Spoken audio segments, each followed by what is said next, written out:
mas mahigpit na seguridad ilalatag po ng Manila Police District at ng Manila LGU. Kasabay nga po ng Chinese New Year. Naroon live si Radyoman Eman Mortega. Boss Eman, good morning!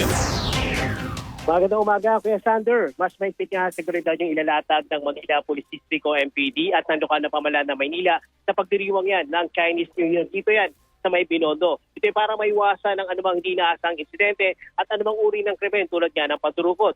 Sa panayam ng DCXL Aramen Manila, sinabi ni MPD spokesperson Major Philip Ines, tulad noong nakarang taon na nasa higit 2 milyon ang nakilahok, inaasahan nila na dadagsin pa ng publiko yung mga aktibidad ngayong taon. Kabilang dito yung fireworks display sa Binondo Intramuros Bridge na mapapanood naman yan ng publiko sa Jones Bridge habang magsasagawa rin ng parada, dayon at dragon dance sa Ongping kung saan magkakaroon ng programa at iba pang aktibidad dito sa Plaza San Lorenzo Ruiz. Noong nakaraan taon, nakapagtala po tayo ng 2 milyon na mga pumunta po dyan. Yung mga kababayan po natin pumunta dyan at nakapag-celebrate po nitong ating Chinese New Year. Kung saan po, napakasaya po niyan. Marami pong mga magandang puntahan dyan, masasarap na kainan.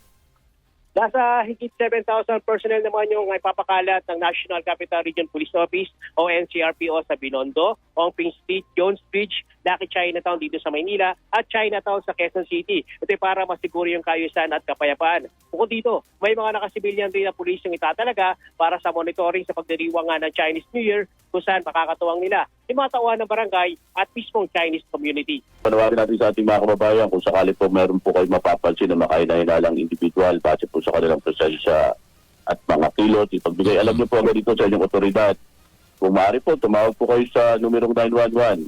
Marami po tayong mga pulis na naandyan, may mga nakasibilyan din po tayo, yung mga tinatawag nating sekreta para po mas pabantayan pa natin yung ating mga kababayan. Si MPD spokesperson Major Philip Ines sa panayam yan ng DCXL Aramen Manila. Kasama mo sa DCXL Aramen Manila, Radyoman Eman Mortega, Tatak RMS.